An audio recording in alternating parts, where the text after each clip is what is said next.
Okay, so your whiskey is delicious, but can it save the planet? Hey guys, Jeff here. I know you love to explore whiskey, and I have a great one for you. Hoover's Revenge from Marble Distilling in Carbondale, Colorado.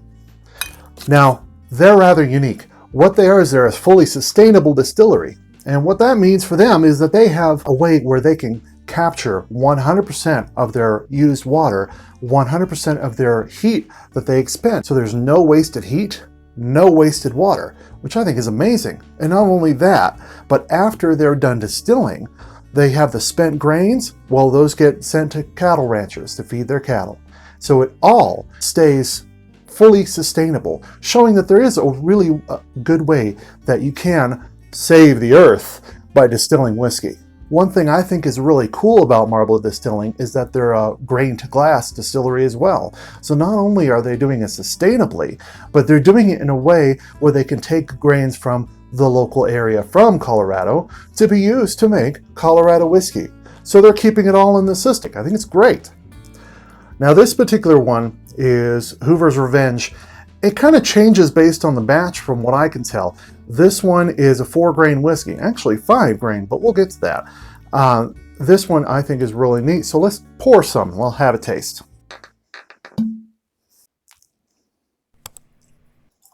So this particular one comes in at a 42% ABV, and it's a mixture of 5 different grains. So it has a typical corn, rye, barley, wheat.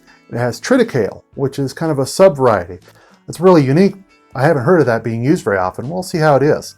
Now, before I try this, please let me know down at the bottom. Have you seen this around? Have you tried any fun whiskeys? Let me know. I want to know. I look forward to hearing from you. So this.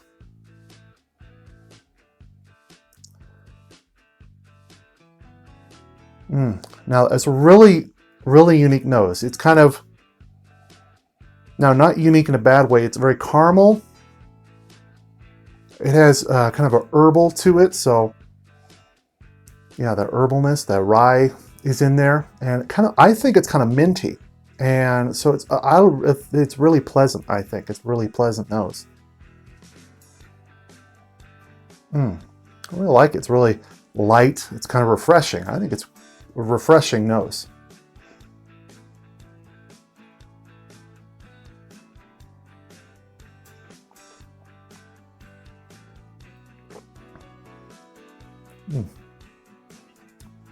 So that caramel sweetness washes right over. And then that rye spiciness comes in on the sides, but the top of my mouth is kind of a minty. It's kind of that minty herbal, kind of refreshing, kind of feel it go back through my nostrils. And what is really nice is it keeps going. That caramel, that spiciness.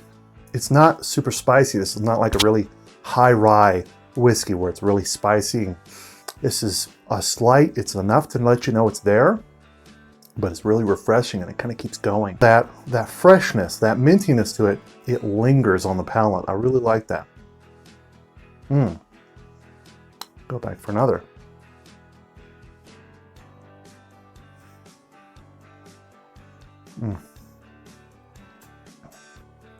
It's very nice. It's very drinkable. It's very delicious.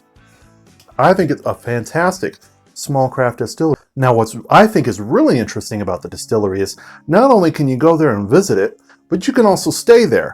They have 5 different rooms that you can stay at. Now, they've been around since 2015, but you can go down there, you can meet the owners and chat them up and try their different whiskey and their different liqueurs. They have a number of different liqueurs, which look very interesting. Now, I think this one is very nice. It's definitely a keeper. And I think what's really great and what's really more important is that it shows that distilling can be done in a sustainable way. So you never know. Maybe someday whiskey can save the planet. So if you really like craft whiskeys and like the little neat ones, check out this video over here all about a craft whiskey from Durango that has a really neat name. But I'll see you later. Cheers.